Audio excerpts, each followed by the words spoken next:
Hi, I'm Jane, and I'm going to tell you guys a story that I consider to be a modern day miracle. When my ex-husband moved out, I decided that I did not want to be around for his move-out process. I didn't want my children to be around on the day he moved out. So I decided to go camping with some friends who all own their own RVs. And I rented an RV pop-out trailer. So it looks kind of like this. And the way that this little pop-out trailer works is you just kind of pull it behind your car. When you get to the campsite, you open it all up, you crank it up, you know, so that it stands tall, and then it just kind of pops out. So I had this instruction video that I watched that showed me how to set it up. I did everything according to instructions. It looked good. That night we decided, obviously, to sleep in it. So that night, my friends, I tell them, hey, I want you guys to lock me into the trailer, like, because there's a little gate at the bottom. And I was like, can you please just lock that little gate, because I don't want the boys, if I'm asleep or something, I don't want my 2- and 3-year-old to open up that door and get out. So I essentially am locked in, and they're like, are you sure that you want to do that? And I'm like, yeah, I don't want to risk my kids getting out of this trailer, because there are like signs all around, like that there are bears and like I you know, this fear of like, what if my kid walks out in the middle of the night and I don't know it, and there are, you know, he wanders off and he's lost. You always hear every summer about all these kids that get lost in the mountains. And so that was my thought process. I'm like, just lock me in, I'll be fine. I'll just, you know, you're all close, I'll yell for you in the morning when when you're up and I'm up, and this is just a good way to do it. I'm locked into this trailer, and my 3-year-old is constipated. Like, for a good while, he's like crying and sad until he figures that all out. So I'm kind of on edge because, well, my husband is moving out. My husband's leaving our family. My 3-year-old is like constipated, and I'm out here camping, not in my element at all, just trying to get away from something sad that's happening at home that I don't want to happen. Finally, after singing my boys' favorite song like 100 times, which is right now Do As I'm Doing, they finally fall asleep, and then I'm awake for probably a good half an hour to an hour longer, just contemplating my life and how this thing is happening that I don't want to happen, how I'm camping and I don't even really want to be camping, but you can't do very much else when there's COVID, so I'm camping to get away from the situation that I don't want to happen. And I finally fall asleep. I'm probably asleep for an hour when I wake up to a thud. And I hear this loud thud, and I'm thinking, like, what happened? Something fell, something's wrong. So I am like searching all around. It's dark. I'm like, I can feel my 3-year-old, but I cannot feel for the life of me. I cannot feel my 2-year-old. I could not figure out where he had gone. The door was locked on the camper.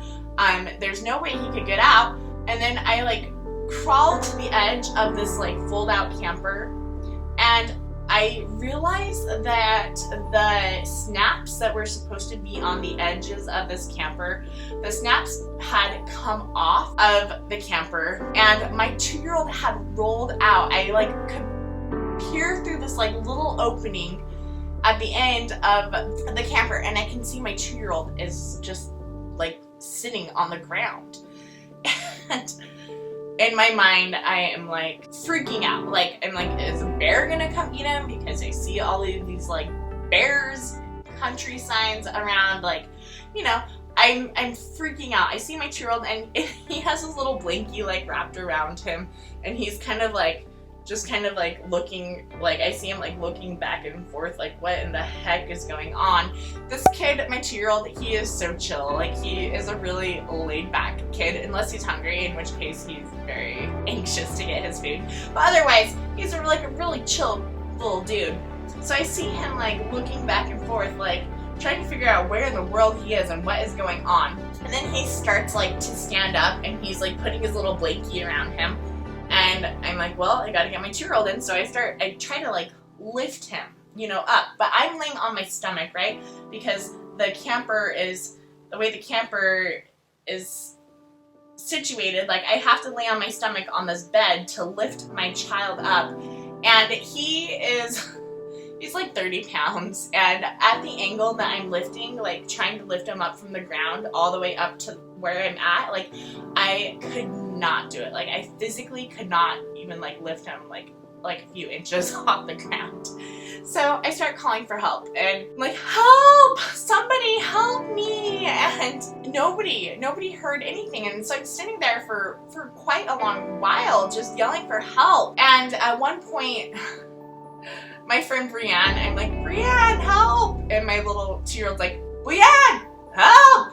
Help! So it's pretty funny because I'm super panicked, but I was so grateful that he wasn't crying or screaming or hurt, and I have no clue, you guys, like, he should have been hurt because that was a big fall and it was onto hard dirt with rocks in the way, but he wasn't hurt.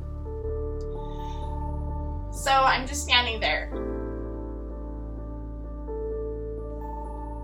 not knowing what to do. My husband is gone.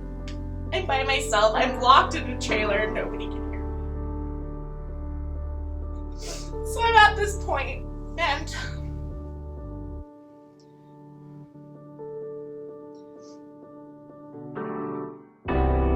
the only person that I could have in my life, the only way that I could see it out is I said, Father in heaven, there is nobody that can hear me. I am stuck. I don't know how to get out of this trailer. And I can't lift my baby.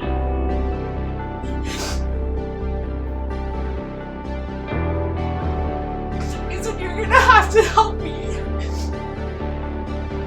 You're gonna have to send angels, and you're gonna have to help me with my baby into this trailer. Because I am not strong enough to do it by myself. So I say this prayer out loud. I say it out loud and loud. I'm crying.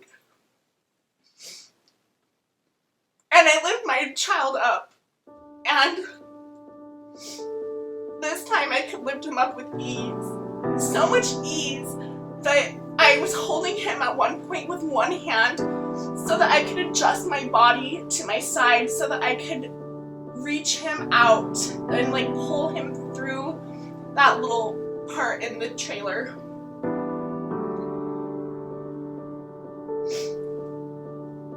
There's no way I could have done that on my own. I literally could not lift him hardly at all off the ground, and then to be able to lift him with ease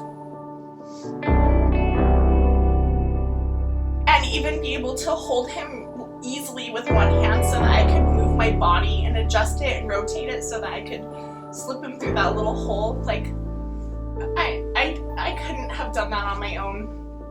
I'm so grateful that a bear didn't eat my kid, and that my 2-year-old didn't wander off, and that I was able to get him back into safety when I literally could not have done it on my own. And that's when I knew, even despite the fact that my husband has left and I feel completely alone, I know that I'm not completely alone. I would love to hear in the comments below if you guys have had any miracles that you have felt like that you've had in your life. I think this would be an amazing conversation to get started, especially in a day and age where God is not talked about as often as I feel like he should be. I would love if you have any miracles, again, just write them in the comments below and we'll start talking. Let's have this conversation. Let's have this conversation about the miracles that we have all the time, because people need to hear, people need to know these things. People need to know the good and to be reminded that miracles do still exist. So thank you guys for watching this video. I hope you have a great day. Take care. Bye.